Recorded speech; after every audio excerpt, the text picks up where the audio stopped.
ইউনিভার্সিটির টিচারদের অ্যারেস্ট করে, একই সময় রাজশাহী ইউনিভার্সিটির 8 জন টিচারকে অ্যারেস্ট করে, তাদের রিমান্ডে পিটায়। মলয় ভৌমিক সিনিয়র প্রফেসর, একজন এখন রিটায়ার করছে, রাজশাহী ইউনিভার্সিটির টিচার, তার একটা সাক্ষাৎকার আছে কিভাবে তাকে নির্যাতনের আগে নানা পরীক্ষা নিরীক্ষা করা হইতো, ইসিজি করা হইতো, হার্টের পরীক্ষা করা হইতো, যে ডাক্তাররা এটা করতো যে কতটুকু পর্যন্ত নির্যাতন সহ্য করতে পারবে।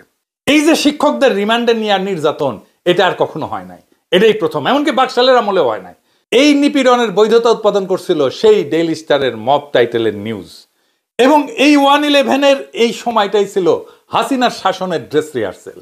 ওইখান থেকেই শেখে কিভাবে বিক্ষোভ দমাইতে হয়। এখন প্রশ্ন করতে পারেন, একটা পত্রিকার টাইটেলই কিভাবে হত্যার বৈধতা উৎপাদন করতে পারে? আসেন বিষয়টা বুঝে দেখি।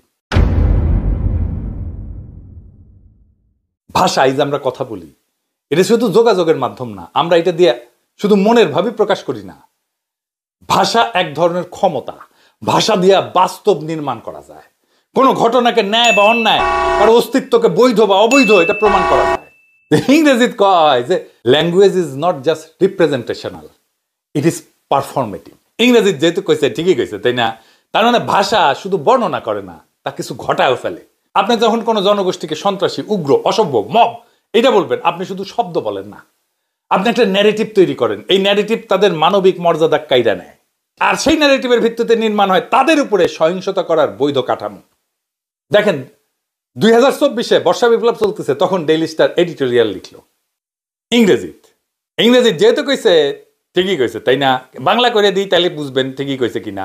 সে গত বর্ষা বিপ্লব, হাসিনা বিরুদ্ধে বর্ষা বিপ্লব সময় বলতেছে, প্রারম্ভেই আমরা সেই আদর্শিক এবং রাজনৈতিকভাবে প্রভাবিত গোষ্ঠীগুলোর সৃষ্ট তাণ্ডব, এই শব্দটা দেখেন, তাণ্ডবের প্রতি আমাদের স্পষ্ট নিন্দা প্রকাশ করতে চাই, যাদের লক্ষ্য ছিল আমাদের দেশকে অস্থিতিশীল করা, সাধারণ অসন্তোষকে সহিংসতায় উস্কে দেওয়া এবং সরকার উৎখাতের চেষ্টা, যা কিছু মন্ত্রীর দাবি অনুযায়ী, এবং তা যদি সত্য হয় তবে আমরা দৃঢ়ভাবে নিন্দা জানাই। তার মানে বুঝেছেন তো, ওই জুলাই বিপ্লবে আমাদেরকে বলতেছে আমরা তাণ্ডব করতেছি, আমরা সরকার উৎখাতের চেষ্টা করতেছি। এটা 26শে জুলাইয়ের কথা, হাজার ছাড়ায় নাই সেই সময়ের মধ্যে মৃতের সংখ্যা, মানে ছাত্র জনতার তাণ্ডব করেছে। বিক্ষোভকারীদের যদি দাঙ্গাকারী বলি, এই এক লাইনের মধ্যে প্রতিবাদকারীর মানবিকতা হরণ করে ফেলা হয়, আইন শৃঙ্খলা বাহিনীর গুলি চালানোর পথ প্রশস্ত করে দেওয়া হয়। এই মাহফুজা নাম এইরকম একটা জাউরা, জাউরার জাউরা, 14 জেনারেশনের জাউরা, সুশীলের বেশ পড়া একটা নিরেট জাউরা, যার ন্যায়সঙ্গত লড়াইয়ে যারা লিপ্ত তাদের হত্যার পক্ষে বৈধতা উৎপাদন করা ছাড়া আর কোনো কাজ নাই। এটা সে দেন সিলমেরা, জাউরার জাউরা, ওটারে আরো একবার দেন।